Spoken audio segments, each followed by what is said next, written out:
Dans One Piece, j'ai une théorie sur Oz, le géant antique de Thriller Bark. Je pense que sa lignée était les alliés de Joy Boy et donc que Oz était un membre du clan G potentiellement. Avant de rentrer dans ta théorie de fou, là, c'est qui Oz déjà? Oz, c'était un géant antique qui avait à peu près 500 ans. Il voulait conquérir le monde de son vivant et on le surnommait Oz le transporteur de continents car il était tellement grand qu'il pouvait déplacer des îles. Un jour, il a créé une nation en rapprochant des îles qu'il avait conquises. Ça, si c'est vrai, c'est une giga dinguerie, frère. Oui, et du coup, j'ai une théorie sur les géants antiques. On sait donc que Oz avait la capacité, la possibilité potentiellement de déplacer des îles. On sait aussi que la lignée des géants antiques n'était pas éteinte au moment de Marineford avec Oz Junior, qui était d'ailleurs beaucoup plus petit que son ancêtre Oz. Ouais, où tu veux en venir? Bah c'est simple, en 500 ans, les géants antiques sont devenus plus petits. À l'époque de Luffy avec Oz Junior, en sachant que Joy Boy a vécu il y a 1000 ans, à ce moment-là, ça veut dire qu'il y avait des géants antiques qui étaient encore plus grands et gigantesques que Oz, qui pouvaient donc déplacer des îles. Ma théorie, c'est que Joy Boy avait des alliés géants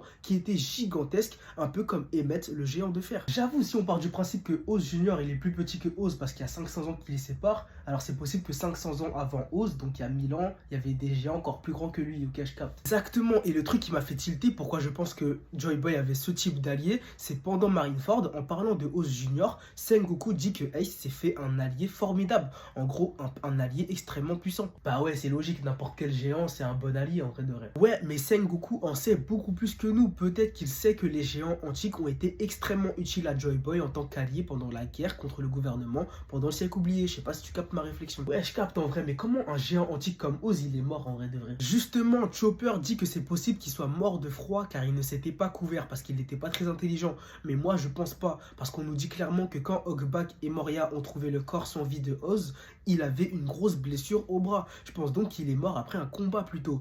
Peut-être que quelqu'un du gouvernement voulait se débarrasser de lui car c'était une grosse menace, en sachant qu'il voulait conquérir le monde comme plein de gens, Luffy, Barbe Noire, Roger, Xebec. Donc justement, Oz c'est peut-être un membre du clan dit. Ah ouais, la théorie elle est folle, bien vu pour les travaux, hein.